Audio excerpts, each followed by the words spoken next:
Okay, everyone see my screen? Yeah, we good? Okay. So the first part we're gonna watch is, this is from 2018 Water Polo National Championship.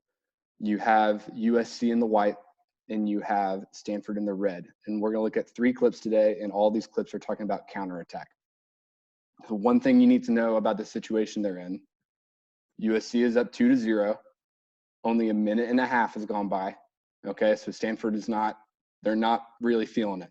They went down 2-0 in 90 seconds. USC just got a 6-on-5. Or sorry, Stanford just got a 6-on-5. So Stanford is up.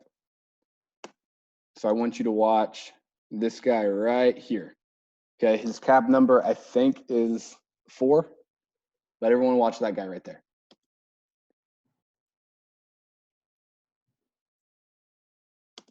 So what happened was there was an offensive foul in the middle.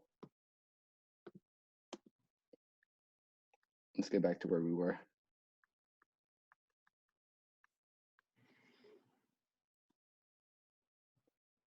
So we're watching cap number 4 right here.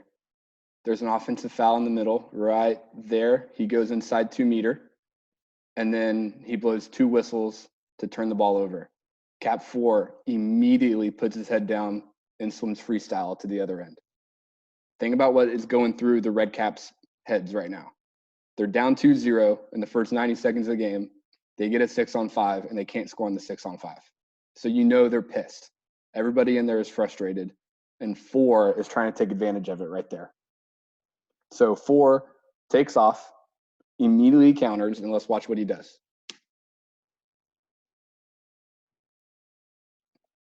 So he gets about, you can't see him right now, but he gets about to the 5 meter, and then he seals out and gets that pass right there. Okay? So the thing that he had to recognize was that he doesn't have inside water, right? He doesn't have a direct line to the goal. He has to be smart enough to realize he's not going to be the one that's going to score this goal. So he gets to the 5 meter. He sees he doesn't have inside water. He seals out for a pass. Okay? So this is what we're looking at when we try to do the 13-3 with 5 people. When we have 2 wings sealing each other out and 2 people that were playing center defender now coming down and heading towards the goal. Now that he is sealed out, he's making this defender right here make a decision. Okay? Obviously, that defender has to decide to go protect the middle. The guy who was supposed to guard him had no legs, and he's all the way back there. And this is the decision we're trying to put that defender into. This defender right here, we're trying to make him decide, go out, and if he comes out, then I'll pass it inside to this guy right here. But if he goes in, then I'll take the shot myself. So one thing you'll see happen, he picks it up, 1 on nobody, and for a goal.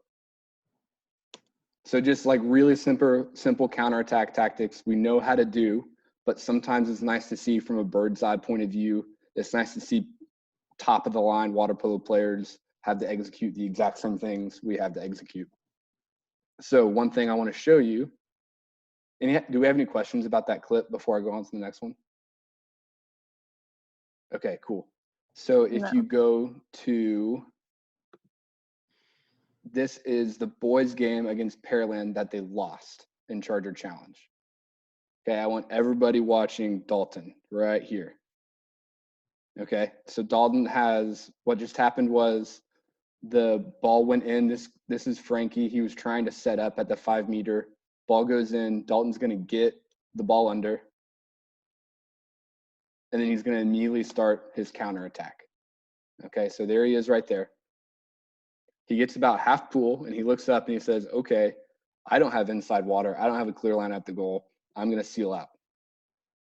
So Dalton seals out, just like the guy in the video does. And whenever he does that, look at where Juan is, okay? The only guy that can stop Juan from scoring is right here. So Dalton's going to pick that ball up, walk it in, and make this defender decide what to do. Exactly like the guy in the video.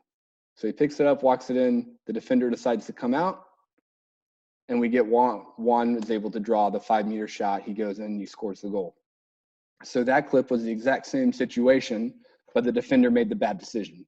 The defender went out and got Dalton and left Juan open in the middle. So like I said, really simple counterattack tactics we know how to do, but we need to stay fresh in our mind for when we're able to get back in the pool. Okay, I got two more I want to show you. Next one, we're going back to this USC Stanford game. Any questions before I move on about Dalton's clip? Way to go, Dalton. No. Okay, 13.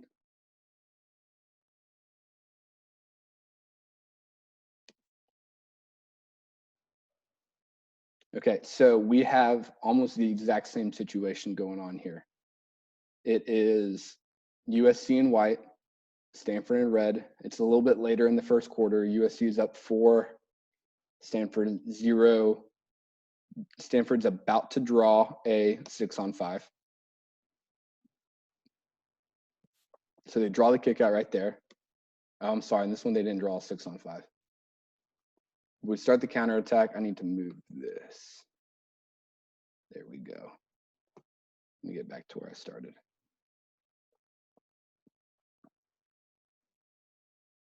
So I want y'all watching right here, cap number 6 at the top. That's who we're going to watch right here. Okay, and then you also need to watch cap number 10, who is at the center defense position right here. So it's another offensive foul. What happened was that pick down here, this guy down here was trying to set a pick. Look at number 6 in red. He tries to set a pick right here, but he impedes the movement. So it's an offensive foul. It's an automatic turnover. And now cap number 3 and cap number 10 are the ones that we need to watch here. So they're going to counter back as quickly as they can. Look at 10. He's got no legs. He's swimming all arms. All arms. Cap number 3 right there did an excellent job of sealing out like we just talked about. But look at the pass he has to make because 10 didn't finish. He's got to go all the way over to the opposite side of the pool. Whereas if 10 had just turned it into overdrive, earned his sub, and sprinted right here, look, there's nobody in front of him. He's got a direct line in front of the post. Right? Same thing we're looking at in 13 and 3 with 5 people, but don't force yourself to have to throw this pass all the way across the pool. Okay, if you're this guy in the middle, if you're coming from center defense, Sarah, Maddie, Mia, Jake, Steven, Juan, you got to kick those legs into overdrive on the counterattack and get yourself, look at this beautiful lane he's got straight towards the goalpost. Whereas if he had kicked it on earlier, he would be right in front and he's going to get a goal or he's going to get a 5-meter shot. So the thing we're looking at here is he's not able, we're making it harder to score than it needs to be because this guy didn't finish strong. He didn't finish all the way to that lane. It ends up working out for USC. They draw an exclusion right there, and then they're able to go score. But don't make it harder than it needs to be. Okay, last clip we're going to watch.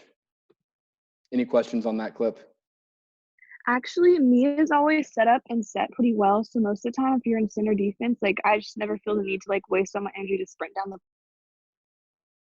pool. Okay, so you're saying if Mia's coming from the guard position, Maddie? Yeah. Okay. So what Maddie is saying right now, let me get back to where. Let's see how USC sets up.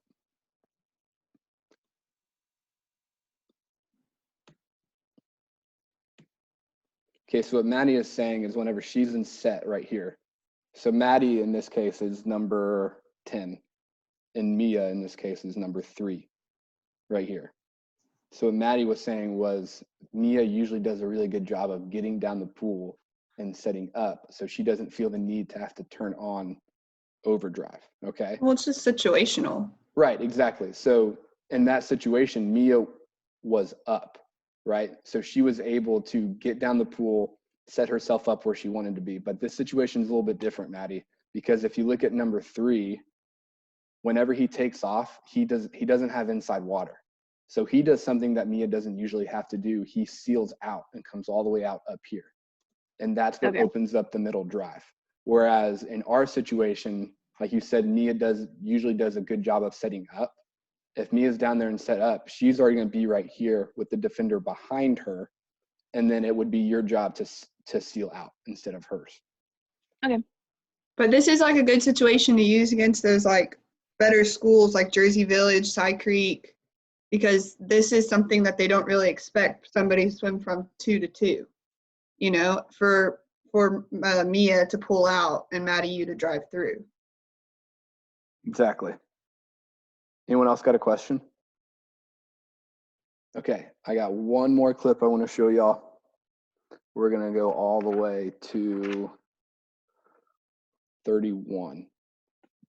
Okay, in this next clip, what we're looking at, you are way ahead, your body length up, the defender is gaining on you, and we're trying to figure out how to get that call to get the 5 meter or to get the exclusion, because we haven't really been getting that call as much as we want to get it. I wish I could take this green line off, but I don't know how, so we're gonna have to deal with it. Okay, so in this one, we're watching cap 2 right here. Okay, so cap 2 is at the 4 position. That's who we're gonna watch right here. It's gonna be another inside 2 meter, or it's gonna be a turnover. And watch cap 2, as soon as he realizes the ball gets turned over, he's off to the races already. He's already got the advantage because his body is already pointing towards the goal. And the defender is just sitting watching. So he takes off. He gets about a body length lead. It takes him a while to get down the pool, but we see that entry pass plops right down in front of him. Okay, I want you to notice a couple of things he doesn't do. He doesn't pick up the ball, and he doesn't swim directly away from his defender. Okay, he knows if he wants to get this call, you can't be fouled while you have possession of the ball. That's the rule, right? You can only be fouled if you don't have the ball. And he knows that if he gets his advantage taken away, he's not going to get the exclusion. He's not going to get the 5 meter. One way he would get his advantage taken away is by seeing this defender and swimming away from him or turning away from him. Mia and Sophia, well, really, Sophia, you're the worst at this. You'll get this ball right here and you'll be up, but you'll feel this defender on your left side. You'll spin around to the right, and then you'll look directly at that defender who was behind you. Okay, and that's how you get your advantage taken away. If it's not a clear scoring opportunity, you're not going to get anything. And you take away the clear scoring opportunity by spinning and putting your back towards the goal. So he doesn't pick up the ball, and he doesn't swim away from the defender. He keeps on a direct line, swimming towards the goal. Right now, the only way his advantage can be taken is if the goalie comes out. So let's see what happens. He doesn't pick up the ball, he swims straight, and he gets those defenders, both those defenders, on his back. Okay, so look, whenever you're playing defense, some of you might think, well, I had 2 hands up or I had 1 hand up. Well, it doesn't matter where your hands are. If you're on top of the guy when he's about to score, you're going to get ejected. Okay, you can be impeding a clear path towards the goal without using your hands, and that's exactly what they're doing right here. But notice how they're both on his back, right? He's in front of both of the defenders. None of them are around him, and he's on a direct line towards the goal, and he let go of the ball. And so they end up getting an ejection because he's not quite inside 2 meter. So the difference between an ejection and a 5 meter, this is just a regular old ejection because it happened outside 2. But the 2 is about right here where this lane line is. If it happened inside the 2, then it would be a 5 meter shot. So the things that you need to look for, if it's a one on nobody and you're way up, you need to not panic. First of all, don't panic. Don't pick up the ball and swim on a straight line towards the goal, okay? Because if you swim on a straight line towards the goal, 2 things are going to happen. One is they're both going to be on your back and you're going to get the ejection. Or 2, they're not going to touch you and it's going to be just you and the goalie, and you're going to pump fake and lob it over his head. In this case, he gets the ejection. USC goes on to score. They go into halftime 8-1 in the national championship. Pretty good place to be.